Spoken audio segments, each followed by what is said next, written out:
Hi guys, video में बात करेंगे उन कंपनियों के बारे में जिनको लेकर कल कुछ अपडेट देखने को मिल रहे हैं। यानी कि भाई कल मंडे है, तो मंडे को लेकर क्या सीन देखने को मिल सकते हैं, क्योंकि हम एक लंबे समय से इन कंपनियों को, जैसा कि आईआरएफसी है एंड आरवीएनएल है, साथ ही साथ गाइस आपका इरेडा भी है, सुज़लोन भी है, अडानी पावर भी है, जेपी पावर भी है और एनएचपीसी भी है एंड और भी कई सारी कंपनियाँ ऐसी है जिसमें कंसोलिडेट फेज हमें एक लंबे समय से देखने को मिल रहा है। तो भाई इन्हीं में क्या अभी के टाइम देखने को मिल रहा है, इनकी लेटेस्ट न्यूज क्या है। देखो मैं आपको बता दूं, इनमें से कुछ कंपनियां गवर्नमेंट कंपनियां, इनकी पीएसयू कंपनियां हैं, कुछ प्राइवेट सेक्टर की कंपनियां। हालांकि अदानी पावर एंड कुछ प्राइवेट सेक्टर की जो कंपनियां हैं उन्होंने कभी कभी बीच बीच में अच्छा प्रदर्शन किया है।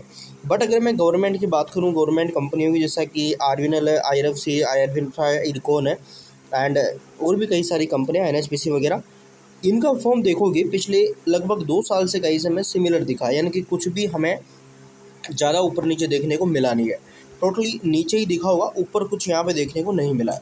तो अभी के टाइम लेटेस्ट अपडेट्स क्या है, न्यूज़ क्या है, समझने की कोशिश करते हैं किन किन कंपनियों को लेकर क्या अपडेट है। हालांकि मैं कल की बात करूंगा इस मार्केट को लेकर, तो देखो मार्केट में हाल ही में आरबीआई की जो मॉनेटरी पॉलिसी है उसको लेकर भी अपडेट आई। दूसरी तरफ देखा जाए तो ईरान, अमेरिका, इसराइल, इनके बीच जो वॉर चल रही है, क्रूड ऑयल की टेंशन अभी भी कम नहीं हुई है। अभी भी 80+ बैरल डॉलर क्रूड ऑयल हमें देखने को मिल रहा है। तो ये कोई सस्ता नहीं है। ये जब वॉर स्टार्ट नहीं हुआ था, इससे पहले क्रूड ऑयल की कीमतें ऑलमोस्ट 60, 65 एंड लगभग 55 से 60 डॉलर के बीच लगभग हमें देखने को मिल रही थी। बट वहाँ से आप देखोगे एक टाइम तो 100 प्रति बैरल डॉलर के प्लस भी देखने को मिल रही थी।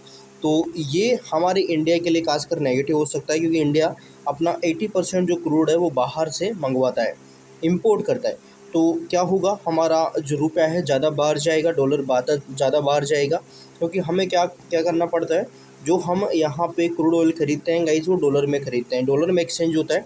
तो हम पहले रुपया देते हैं, फिर डॉलर लेते हैं, फिर क्रूड ऑयल के लिए डॉलर पे करते हैं, फिर क्रूड ऑयल लेते हैं। तो इसमें क्या होता है कि हमारा जो यहाँ पे डॉलर का जो कलेक्शन है, जिसको हम यहाँ पे रिजर्व बोलते हैं, वो घटता है, उस पर इम्पैक्ट पड़ता है इस क्रूड ऑयल के बढ़ने घटने से।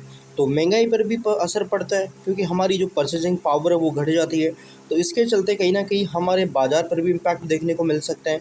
वो हमने देखा है पिछले 1 साल से, जब भाई पहले यहाँ पे यूक्रेन रसिया का युद्ध चला, फिर अब भाई ये युद्ध चल रहा है। तो इन युद्धों के बीच क्या हो रहा है कि जो मार्केट है वो स्टेबल नहीं हो पा रहा है। एंड यहाँ पे टैरिफ को लेकर भी पहले मार्केट की टेंशन थी। तो ये सारी चीज़ें मार्केट पे इम्पैक्ट पिछले एक लंबे समय से डाल रही है। अब फिलहाल अगर देखा जाएगा इस, तो देखिए इरेडा एंड आईआरएफसी, तो रेलवे और रिन्यूएबल पीएसयू यहाँ पे, तो हाल ही में क्वार्टर फर्स्ट के नतीजे देखने को मिले, जिसमें नेट प्रॉफिट कंपनियों का बढ़िया देखने को मिला। इरेडा का लगभग 337 करोड़ पर पहुंच चुका। लोन जो यहाँ पे बांटने की क्षमता है कंपनी की कंटिन्यू बढ़ रही है। अब यहाँ पे ये चीज़ अलग आई, ये हमें समझना पड़ेगा, क्योंकि ये लॉन्ग टर्म के हिसाब से ये चीज़ें हम यहाँ पे देख पा रहे हैं कि आगे की स्थिति कंपनी का फाइनेंस सही हो रहा है या यहाँ पे बिगड़ रहा है। तो देखिए इरेडा के रिजल्ट बढ़िया दिखे। आईआरएफसी की बात करूँ मैं, तो आईआरबी सॉरी हाँ यहाँ पे आईआरएफसी ड्रॉप का दबाव, यानी कि आईआरबी का जो आईआरबीआई आरबीआई का जो ड्रॉप था उसका दबाव देखा। बीते फ्राइडे को एनबीएफसी से जुड़े आरबीआई के कड़े रेगुलेटरी ड्रॉप के कारण फाइनेंशियली शेयरों में वॉलेटिलिटी देखी गई।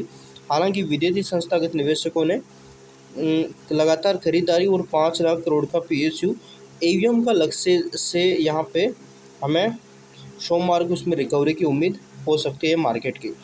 इसके बाद एनएचपीसी हाइड्रो पावर जॉइंट, तो एनएचपीसी ने शानदार क्वार्टर फर्स्ट नतीजे दिए। कंपनी ने जून तिमाही में लगभग बेहतरीन परफॉर्म किया। ईबीटा 31% बढ़ चुका है। रेवेन्यू में 18% की बढ़िया ग्रोथ देखी गई। सोमवार का एक्शन, तो करीब 7 साल बाद गई इस कंपनी ने जून तिमाही में अपनी बड़ी क्षमता यानी कि 0.25 गीगावाट चालू की है, जिसके चलते सोमवार को यहाँ पे देखते हैं क्या कंपनी में घटता है। इसके बाद अदानी पावर, टाटा पावर, तो देखिए अदानी पावर ने 9 कंपनियों का merger national company law distribution, उसकी 9 सहायक कंपनियों के विलय को आधिकारिक मंजूरी दी है। इसके अलावा कंपनी ने जेपी पावर में 24% की प्रमोटर होल्डिंग भी ली है। एंड इसके बाद टाटा पावर की बात करूँ, रिन्यूएबल स्पेस में आक्रामक रूप से कंपनी कैपेसिटी बढ़ा रही है। सुज़लोन के साथ इसके मजबूत कमर्शियल ट्राई अप्स और क्लीन एनर्जी वर्टिकल्स में लगातार मिल रहे ऑर्डर्स के कारण गाइस देखते हैं कंपनी सोमवार को क्या कर पाती है यहाँ पे। इसके बाद सुज़लोन एनर्जी, विंड एनर्जी, तो सुज़लोन वैश्विक पॉजिटिव खबर, तो अमेरिकी कोर्ट ने पेटासन को अनशोर विंड प्रोजेक्ट की समीक्षा कर समीक्षा पर लगी रोक हटाने का आदेश दिया है। सोमवार को सेंटीमेंट्स इस ग्लोबल कवर के दम पर गई। शुक्रवार को स्विट्जरलैंड का शेयर 2% चढ़ा था।